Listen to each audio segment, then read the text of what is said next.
आज का टॉपिक है हमारा dual nature of electromagnetic radiation.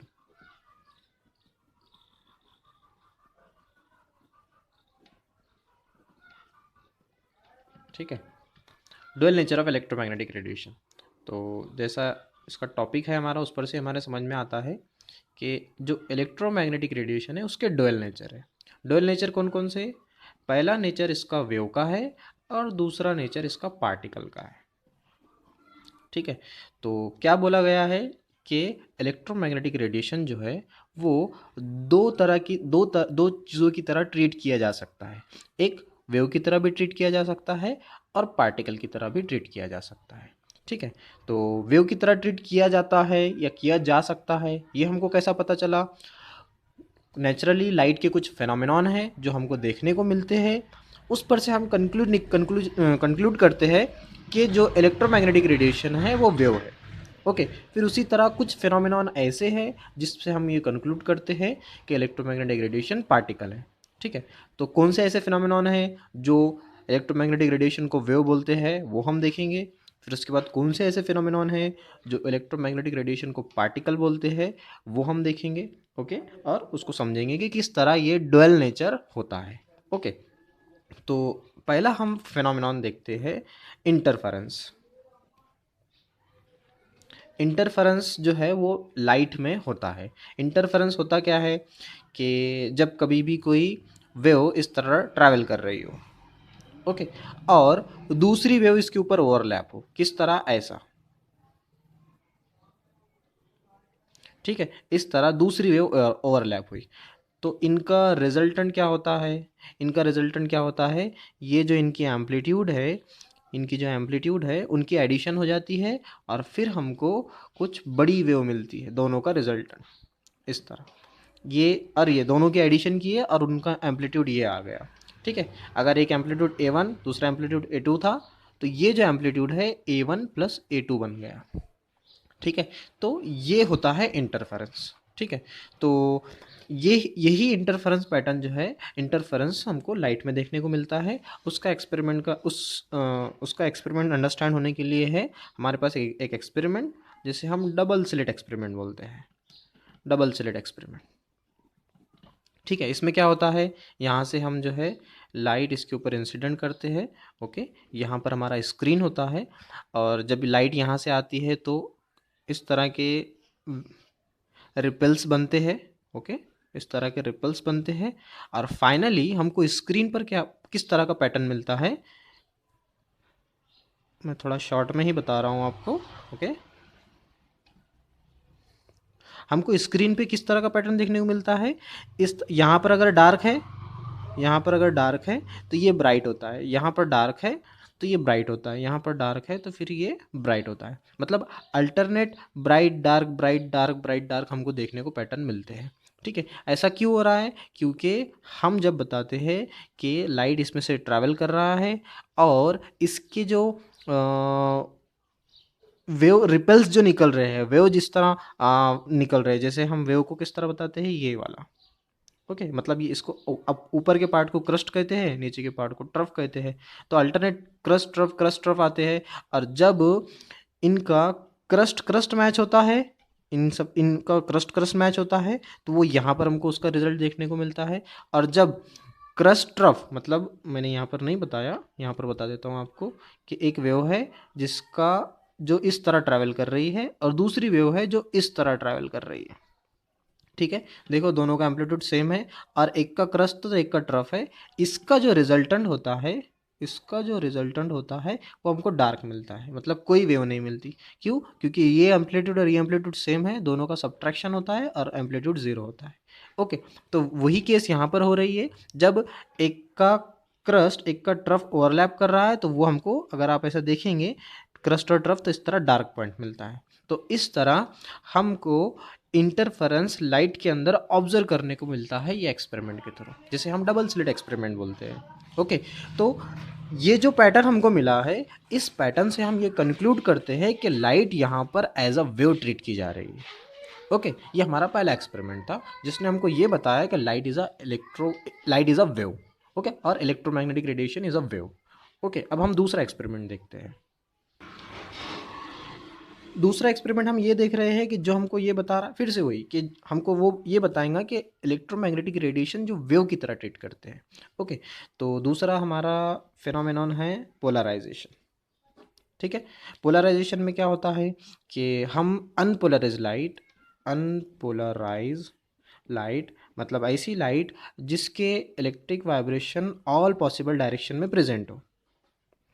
ठीक है, इस तरह की अनपोलराइज लाइट होती है, और इसे हम पोलराइज, एक डिवाइस है जिसका नाम पोलराइज़र होता है, पोलराइज़र। ठीक है, पोलराइज़र होता है, इसमें से हम इसको पास करते हैं और इसका ये एक्सिस होता है। ठीक है, तो जब ये लाइट इसमें से पास होती है तो जो रेडिएशन, जो वाइब्रेशन इस एक्सिस को पैरेलल होते हैं, जैसे फॉर एग्जांपल ये वाले वाइब्रेशन, ये वाले वाइब्रेशन इस एक्सिस को पैरेलल है, तो ये यहाँ से ऐसे पास हो जाते हैं और फिर हमको इधर जो है वही वाइब्रेशन मिलते हैं जो इस एक्सिस को पैरेलल है, बाकी सब एब्जॉर्ब हो जाते हैं। तो इसे हम पोलराइज लाइट कहते हैं। इसे हम क्या कहते हैं? पोलराइज लाइट कहते हैं। ठीक है, तो जैसा हमको पता है कि इलेक्ट्रोमैग्नेटिक वेव जो है उसमें इलेक्ट्रिक वाइब्रेशन और मैग्नेटिक वाइब्रेशन प्रेजेंट होते हैं, इस तरह के वो वाइब्रेट करते हैं। ओके, और जब हम इसको इसमें से पास कर रहे हैं तो सिर्फ एक ही वाइब्रेशन जो है यहाँ से हमको मिल रहे हैं। ओके, तो हम इस फेनोमेनॉन से, ये ऑब्जर्वेशन से ये कंक्लूड करते हैं कि लाइट जो है वो वेव है। ठीक है, इस तरह के हमारे ये दो अलग अलग हमने लाइट के फेनोमेनॉन देखे जो हमको ये बता रहे हैं कि इलेक्ट्रोमैग्नेटिक रेडिएशन वेव की तरह ट्रीट किया जाता है। ओके, अब हम ऐसे फेनोमेनॉन देखेंगे लाइट से रिलेटेड जो हमको ये बताएंगे कि लाइट वेव की तरह ट्रीट नहीं किया जाता है, पार्टिकल की तरह ट्रीट किया जाता है। तो पहला हम जिसकी अभी हमने स्टडी की है, photo electric effect. Photo electric effect, ठीक है, क्या होता है इसके अंदर फोटो इलेक्ट्रिक इफेक्ट में कि ये मटेरियल है। ओके, यहाँ पर हम रेडिएशन इंसिडेंट कर रहे हैं और यहाँ से हमको इलेक्ट्रॉन मिलते हैं। ठीक है, ये हमारा फिनोमेनॉन है फोटो इलेक्ट्रिक इफेक्ट। अब अगर हम ये बोले कि ये जो रेडिएशन है वो वेव की तरह है, तो वेव आ रहे हैं, ओके, वेव आ रहे हैं और फिर वो वेव यहाँ पर एब्जॉर्ब हो रहे हैं, फिर इलेक्ट्रॉन मिल रहे हैं, लेकिन हर हर रेडिएशन पे नहीं मिलते हमको, पर्टिकुलर फ्रीक्वेंसी के रेडिएशन पर ही जो है तो हमको इलेक्ट्रॉन मिलते हैं। तो अगर ये वेव होता तो फिर हमको हर रेडिएशन पे, हर वेव, हर लाइट पे जो है तो इलेक्ट्रॉन मिलना चाहिए था, लेकिन ऐसा नहीं होता है। क्या होता है कि हम कंसिडर करते हैं कि जो रेडिएशन है वो डिस्क्रीट पैकेट ऑफ एनर्जी है, छोटे छोटे पैकेट ऑफ एनर्जी है जो यहाँ आ रहे हैं और ये अपनी एनर्जी इलेक्ट्रॉन को दे रहे हैं और इलेक्ट्रॉन यहाँ से अपना सरफेस छोड़ रहा है। तो फिर हम यहाँ पर हम क्या ट्रीट कर रहे हैं, जो लाइट है, जो रेडिएशन है, वो डिस्क्रीट पैकेट ऑफ एनर्जी है। क्या है? डिस्क्रीट पैकेट ऑफ एनर्जी है, जिसे हम क्या कहते हैं? फोटॉन कहते हैं, या फिर इसे क्वांटा भी कहते हैं। ठीक है, इससे पहले हमने देखा। तो ये एक्सपेरिमेंट में अगर हम ये देखें कि रेडिएशन जो है वो वेव की तरह ट्रीट हो, तो ये फिनोमिनॉन पॉसिबल नहीं है एक्सप्लेन करना, सुइटेबल नहीं है इसके लिए। तो फिर इस एक्सपेरिमेंट से हम ये कंक्लूड करते हैं कि रेडिएशन जो है, इलेक्ट्रोमैग्नेटिक रेडिएशन, वो पार्टिकल बिहेवियर है, डिस्क्रीट पैकेट ऑफ एनर्जी है, स्मॉल स्मॉल पार्टिकल है जिसे हम क्वांटा कहते हैं। ओके, ये एक एक्सपेरिमेंट। ठीक है, दूसरा एक और एक्सपेरिमेंट देखते हैं जिसका नाम है कॉम्पटन स्कैटरिंग।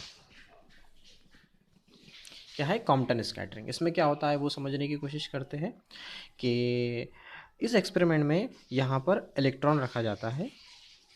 ओके, यहाँ पर इलेक्ट्रॉन रखा जाता है और इसके ऊपर एक्सरे इमिट की जाती है। ठीक है, एक्सरे इसके ऊपर इंसिडेंट की जा रही है। ये क्या है? लाइट है, इलेक्ट्रोमैग्नेटिक रेडिएशन है। ओके, रिजल्टेंट इसका, जब ये इसके ऊपर इंसिडेंट होती है उसके बाद क्या होता है कि इलेक्ट्रॉन जो है कुछ इस तरह मूव होने लगता है। ये इलेक्ट्रॉन का मोशन है, इलेक्ट्रॉन ये डायरेक्शन में मूव हो रहा है। जो फोटोन हमने इंसिडेंट किए थे वो इस तरह स्कैटर होता है, मतलब अपना पाथ छोड़ के सीधा जा रहा था, अब वो कुछ बेंड हो जाता है, मतलब इस तरह डेविएट हो जाता है, जिसे हम स्कैटरिंग कहते हैं। ओके, तो देखो यहाँ पर ये वेव है। ओके, ये हमारा एक्सरे वेव है, इसके ऊपर हम पार्टिकल के ऊपर इंसिडेंट कर रहे हैं जो एक इलेक्ट्रॉन है, और फिर ये इलेक्ट्रॉन इधर मूव होने लगा। पहले ये रेस्ट में था, ओके, ये बात मैं नोट करना है हमको कि ये पहले रेस्ट में था, अब ये मोशन में आ गया। ठीक है, ये मूव होने लग गया।